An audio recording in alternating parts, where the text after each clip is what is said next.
మరో వార్త. గొంతు ఎండనీయొద్దు, పట్టణాల్లో తాగునీటి సమస్య పరిష్కారానికి 39 కోట్ల రూపాయలు, గ్రామాల్లో 35 కోట్లతో 12,138 నీటి తొట్టెల నిర్మాణం, రద్దీ ప్రాంతాల్లో మంచినీరు మజ్జిగ పంపిణీ చేయాలి అధికారులకు సీఎం చంద్రబాబు ఆదేశాలు. సో ఎండలు పెరిగిపోతున్న నేపథ్యంలో సీఎం గారు అయితే కనుక ఒక డెసిషన్ తీసుకున్నారు. పట్టణాల్లో తాగునీటి సమస్య పరిష్కారానికి 39 కోట్లు కేటాయించారు. అలాగే గ్రామాల్లో అయితే కనుక 35 కోట్లతో 12,138 నీటి తొట్టెల నిర్మాణాన్ని చేపట్టాలని చెప్పారు. ఇక రద్దీ ప్రాంతాలు ఎక్కడైతే ఉంటాయో అక్కడ మంచినీరు మజ్జిగ పంపిణీ చేయాలని కూడా చెప్పారు. సో ఇవన్నీ చేయమని చెప్పేసి సీఎం గారు అయితే కనుక ఆదేశాలు జారీ చేయడం జరిగింది అధికారులకు. ఇక సాధారణ భక్తులకు ఉన్నత ప్రమాణాలతో వసతి 772 కోట్ల రూపాయలతో 6,282 గదుల పునర్నిర్మాణం, మరమ్మతులు. బ్రేక్ దర్శనం ఉదయం 5:30 మార్పుపై అధ్యయనం.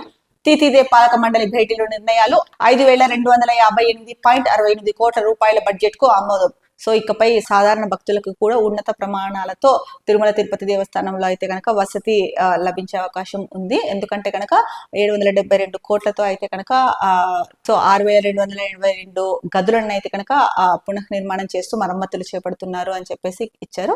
ఇక బ్రేక్ దర్శనం అయితే కనుక ఉదయం 5:30 గంటలకు మార్చేదానిపైన అధ్యయనం చేస్తున్నారు అని చెప్పారు.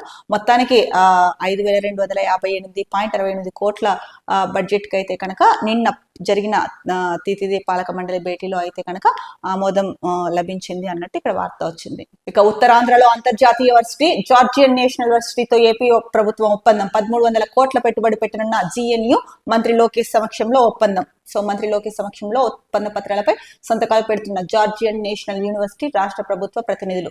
సో ఉత్తరాంధ్రకి అయితే కనుక ఒక అంతర్జాతీయ యూనివర్సిటీ వస్తుంది. ముఖ్యంగా అదే జార్జియన్ నేషనల్ వర్సిటీతో ఏపీ ప్రభుత్వం అయితే కనుక ఇందుకు ఒప్పందం కుదుర్చుకుంది. 1300 కోట్ల పెట్టుబడి పెట్టనున్న జిఎన్యు అని చెప్పేసి ఇచ్చారు. సో మొత్తానికి ఏదేమైనా కూడా ఉత్తరాంధ్రలో ఒక అంతర్జాతీయ వర్సిటీ అయితే కనుక వస్తుంది. నిన్న మంత్రి లోకేష్ సమక్షంలో అయితే కనుక అంటే రాష్ట్ర ప్రభుత్వ ప్రతినిధులు అలాగే ఆ యూనివర్సిటీకి సంబంధించిన వాళ్ళు ఒప్పంద పత్రాలపైన సంతకాలు పెట్టారు.